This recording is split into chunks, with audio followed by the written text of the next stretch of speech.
Hey YouTube, how's it going? Welcome back to my channel. Today I would like to talk about one of the books that I recommended called Hounded by Kevin Hearne. This is the first book in the Iron Druid Chronicles. This is an awesome series and like I said, I highly recommend it. You can get this book for free at newfreenovels.com. Actually, all of 8 of his books are there for free, and so you can read them online and it won't cost you anything. As well, I've downloaded the audio version of this book, and I was going to play a couple of clips for you, see if there's would be a book that you'd be interested in reading. The first clip is basically between Atticus O'Sullivan and his faithful dog Oberon. You'll be able to tell they're pretty humorous. This book is pretty humorous, and the banter between Atticus and Oberon makes for a very light and an easy read. After 2,100 years, I still thought magic was pretty damn cool. Oberon picked up his head as I got to my feet, and he took that as his cue to stand and stretch. "Morning, Atticus." "Morning. You want a belly rub? Better take it while I'm offering."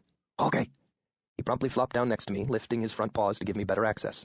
I squatted down and rubbed him vigorously for a few minutes while his tail thumped happily against my leg. "So, what would you like for breakfast today?" "Sausage." "You always say that."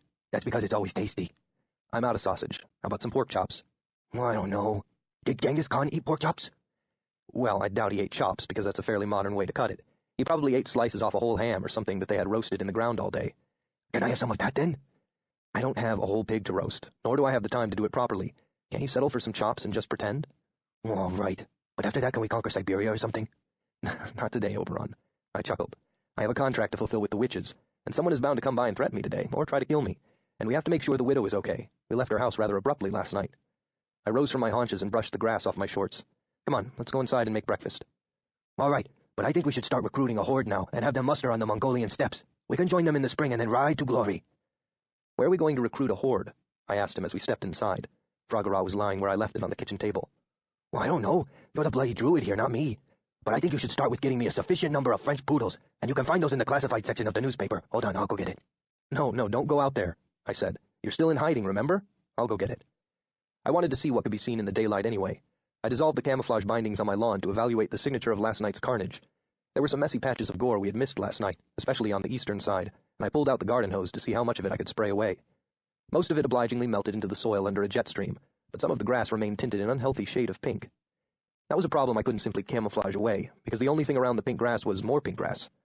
I'd have to come up with an excuse if anyone asked. Maybe that giant animated jar of Kool-Aid met its untimely end here. Other than pinkness, there was no evidence of the violent demise of 9 very large creatures. I scooped my newspaper off the driveway and returned to the house, where Oberon was waiting with his tail wagging. "Any French poodles for sale?" he asked hopefully. "I haven't had a chance to look yet," I laughed.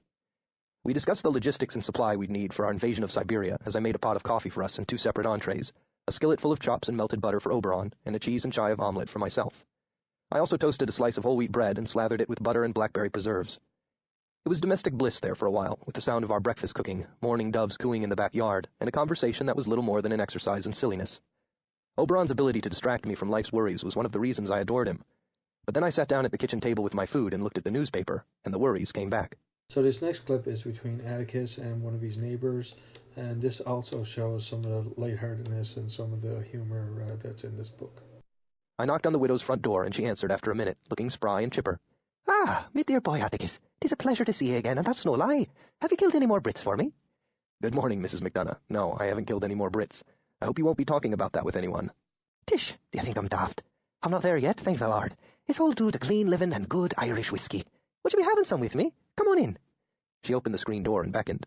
"No, thank you, Mrs. McDonough. It's not yet 10 in the morning, and it's Sunday." "And don't I know it? I have to be going to Mass soon enough at the Newman Centre. But the father can drone on at times, and he keeps preaching to the youngsters what go there, all those ASU kids, you know, who have those merry sins of the flesh to worry about.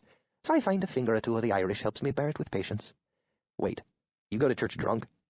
"Mellow is the word I'd be using, if you please." "You don't drive there, Mellow, do you?" "Of course not." She looked affronted.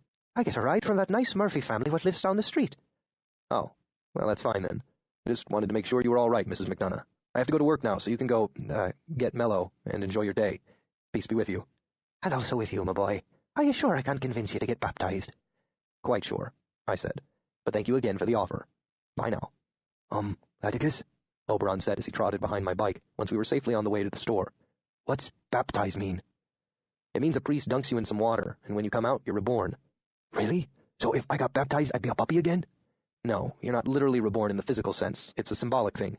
Your spirit is supposed to be reborn because you're washed clean of sins. Oberon took 20 yards or so to consider this, his nails clicking on the sidewalk as we turned right on University Drive. But the water just gets your skin and fur wet, right? How can it wash your spirit clean, especially without soap? Like I said, it's symbolic, and it's a different belief system. Oh, like going to church drunk is really going to church mellow. I laughed. Yeah, kinda like that. This next clip is out of a fight scene. I just took a small portion so you could see what type of writing he does for fight scenes. All of these clips are actually at 1.5 speed as well, so they could be slowed down if you found them fast. It's just that I wanted to try and get as much as I could in a audio clip. Real fights don't look as pretty as the ones you see in movies. Those are choreographed, especially the martial arts ones, to seem so beautiful that they are practically dances. In true combat, you don't pause, pose, and preen. You just try to kill the other guy before he kills you. And winning ugly is still winning. That's what Bress failed to understand, and that's why I got rid of him so easily. Furbolgs have none of that pretentiousness. And even if they did, they would have lost it quickly after seeing Leaf take down their leader in the street, and then another one lose his feet in my lawn. No, these lads were betting that I wouldn't be able to dodge 3 spears thrust at me from a height from 3 different angles. I might be able to deflect one and dodge another, but the third one would get me. If I jumped straight up or back, I'd get tangled up with my own mesquite tree. If I rolled forward beneath their thrusts, they'd just stomp on my dumb ass. I was guessing these guys were pushing 600 pounds, so I didn't want to be in the middle of their clog dance. That meant I had less than a second to do some impossible shit. The ones on the left and the center had solid footing for their thrusts, but the one on the right had to plant his foot squarely on the back of his fallen, screaming, footless friend. So that was the one I was willing to take my chances with. I leapt to the left, leaving the ground, which they obviously did not expect. Since the lad on the right was out of reach, I slashed at the spearheads of the other 2 and was gratified to see Fragara cleave through them easily. But it was too easy. The cut was so clean that while the heads careened off at an angle, the shafts continued on course, and so both of them caught me full force, one in the shoulder, one in the gut. They threw me backward to crack my back painfully against the trunk of my mesquite tree, and I had been planning such a graceful tuck and roll, too. The furbolg on the right had missed completely, his thrust stabbing the air where I had been, but he was stepping off his screaming friend's back and preparing for another thrust. "Gunny," I said, pointing at him, and he unexpectedly found himself immobile. While he tried to figure out what to do about his captured feet, I returned my attention to the first 2 giants, who were now holding long wooden staves. I assumed that the other 4 furbolgs were anxious to get at me too, but perhaps Leaf and Oberon were keeping them busy. I saw nothing beyond my own personal battle. The one who had been the center attacker decided to steal the spear of his footless friend, since he wasn't doing anything except bleeding to death. As he bent down to retrieve it, the one on the left decided he would try playing golf with my head. Well, that was easy enough to deal with. I held out Fragara in the path of his swing, and then I was able to spend a couple of seconds concentrating on the pain my tumble had caused. The blow to my shoulder had deeply bruised the muscle, and it wouldn't be much use until I healed it. The shot to my abdomen was much more serious. It had penetrated, though not through to the intestines, and I was bleeding freely. As for my back, I was damn lucky I had not broken it. It was probably a chiropractor's wet dream, as it was. I wished I could do one of those ridiculous fairy godmother routines, where you just wave a wand, some sparkly lights fill your vision, and then everything is all better. But my magic doesn't work like that. I can start the healing process and accelerate it, and I can force my body to ignore pain, but I cannot simply make damage disappear. So I did what I could in 2 seconds. I activated the healing charm on my necklace, which blocked pain and put me firmly on the mend, and then I had to move. Golf Boy was getting ready to take another swing, his first one shortened a foot or so by Fragara. The lad from the center now had his footless mate's spear and was ready to skewer me with it. The immobilized one had decided to throw his spear at me, off balance though he might be. It was time to take the offensive. So this is the last audio clip. Atticus has been shot and the police and ambulance are coming, and he's telling Oberon to go with his friend until he's released from the hospital. "He's in the shop, camouflaged like the sword. I'll tell him to jump in your beamer." "Okay, I'll go open the door and leave it open, but tell him to be careful on the leather seats." "Sybarite," I said. "Ascetic," he retorted, and he got up to go open his car door. I heard sirens wailing in an urban imitation of the banshee, and as I poured everything I could into accelerating my healing, I reached out to Oberon. "Okay, Oberon, I'm healing up fine, but they're going to come take me to the hospital for a while, and I need you to go with Hal for now. I should be back tomorrow." "Why do you need to go at all?" "There's some fluid in my lungs, and I can't get that out without some help. Hal has opened the door of his car for you.